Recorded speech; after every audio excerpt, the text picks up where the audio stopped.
and the story just spins out. And I usually never know the ending to a story when I start. I figure if I'm surprised, then the chances of the reader being surprised will be a lot better. Now, when you sit down to write, do you have a daily routine, and do you have a daily quota, let's say, a certain number of pages or a certain number of hours? How do you approach what is, after all, a job? I mean, this is where you punch the time clock. This is where you pull down a paycheck. How do you do it? Well, there are writers who do that. No, I'm a madman.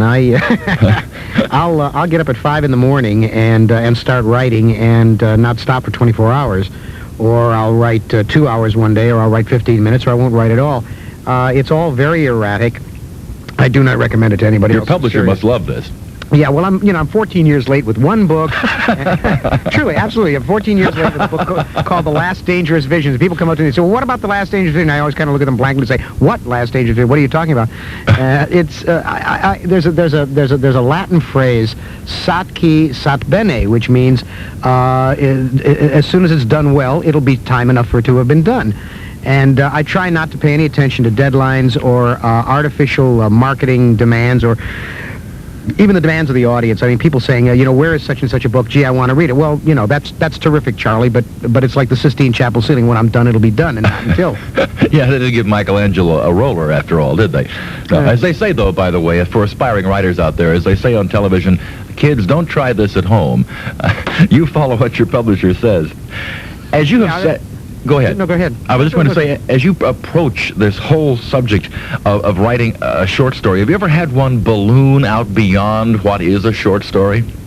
Oh, absolutely, all the time. There was a story, I first experienced this with a story many, many years ago. It was in about 1956. I was writing a story called Run for the Stars. And there was this character that I introduced in the first scene, and he was a drug addict. He was a rat. He was a little coward. And in the opening scene, he's looting the body of a dead man.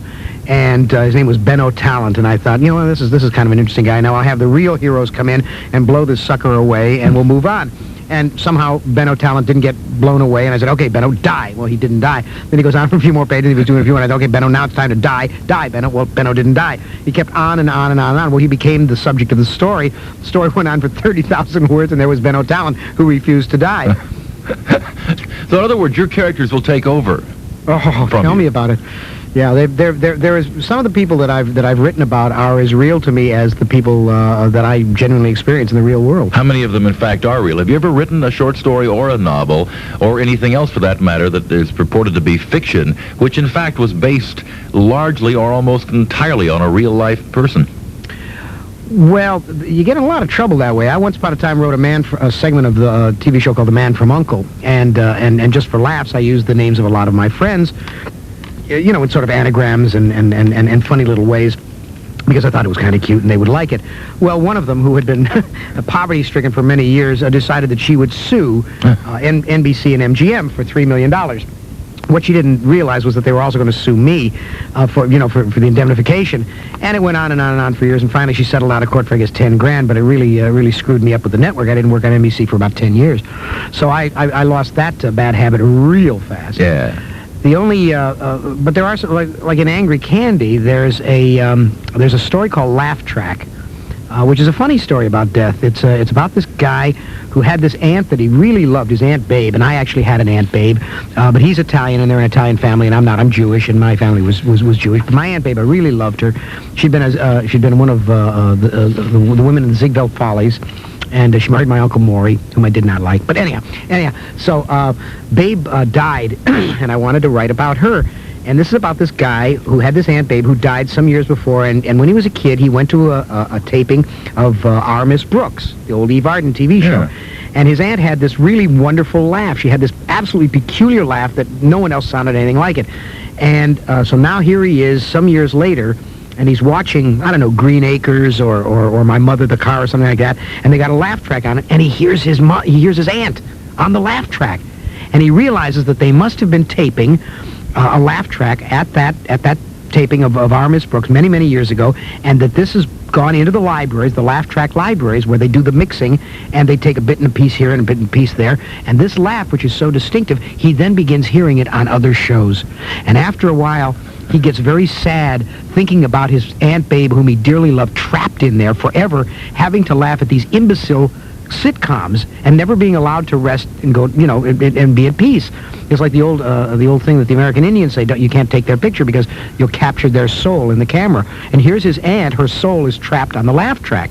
So he sets about trying to set her free, get his Aunt Babe out of there. Well, it's based on my Aunt Babe, and it's based on me a little bit, and there's also a number of television producers I worked for in there who should only rot and suffer forever. And they're in there, but of course you have to change the names, because if you don't, they're going to sue you.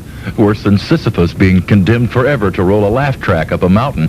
Right. With the collection Angry Candy, addressing the subject of death.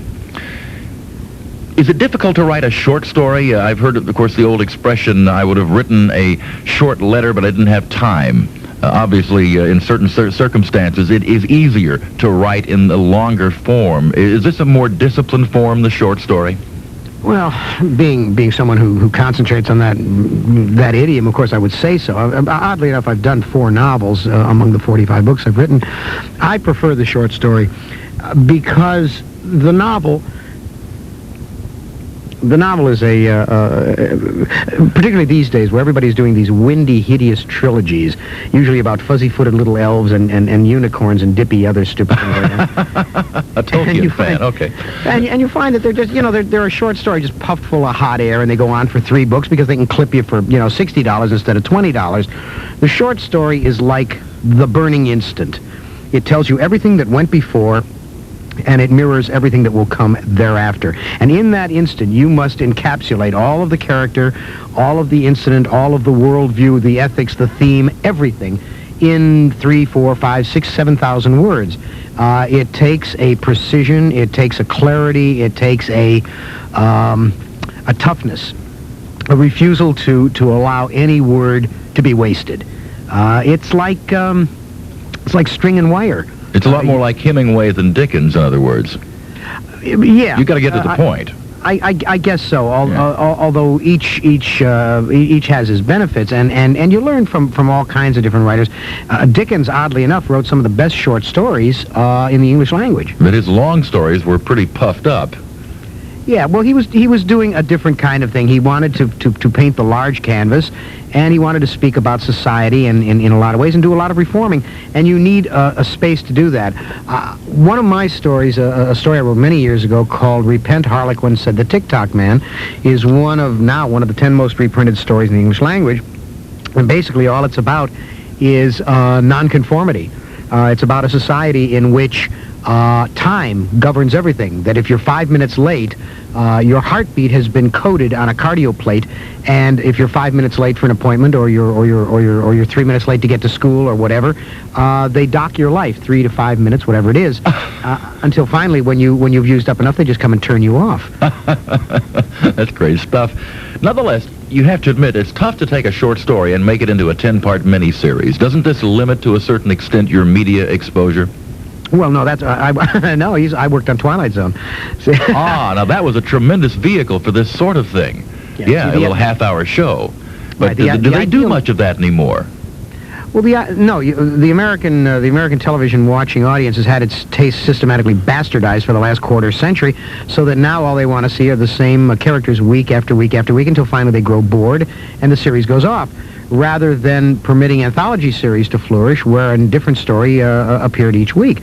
It's very, very difficult to be dramatic in a show when you know that, the LA Law group are going to be back this coming, the next week. They're not going to kill them off. So if someone is in jeopardy, they're not going to die. It's bogus, it's phony drama, and that's why writing for television, I've been doing it for 25 years off and on, but it's sort of like putting in time in the Egyptian House of the Dead. Well, wasn't it Steven Spielberg who had a series of what amounted to short stories for TV some seasons back, and that didn't really do all that well, did it? Right. No, he died in 2 seasons, the same as we did on Twilight Zone, and for I think the same reasons. Except they spent $1 million each episode, and we didn't spend anything like that at CBS. But it was very, very pleasant to be able to take the good short story and encapsulate it. I dramatized, for instance, a Stephen King story called Grandma, which was a very strange little story with absolutely no action, No narrators, just a kid left alone on a Saturday afternoon with this great, grotesque, obese, dying grandmother of his whom he has to watch, and he's terrified by her. And I had a wonderful time. I wrote that and helped direct it, and it was for Steve King, who's an old friend of mine. Steve said it was the 15 most terrifying minutes ever shown on television. Wow. And you can't do that in a miniseries. That's true. Do you demand control over something of yours that becomes a piece of film or a piece of videotape, or do you sit back and watch as Hollywood does its magical way of taking the best of works and turning it into just so much dirty dishwater? You talk about one of my pet peeves, kiddo. I got two of my books are called The Glass Tit and The Other Glass Tit, and they're books of television essays. I was a television columnist for about 4 years, and I've been working in it since '62. And I tell you, I would rather have root canal surgery than work in television. Every once in a while, you have a pleasant experience. I had a pleasant experience on The Outer Limits. I've had a pleasant experience on Twilight Zone. Today, I just did a 2-hour movie for Roger Corman for NBC. For Brandon Tartikoff, and we had a wonderful meeting today. But when you go into the meetings at the network, oh, you want to hear a great story? I'd love to. I'll tell you what, why don't we take a break, and that'll keep them listening to the following commercials. And when we come back, Harlan Ellison will, on this very subject, tell us a great story.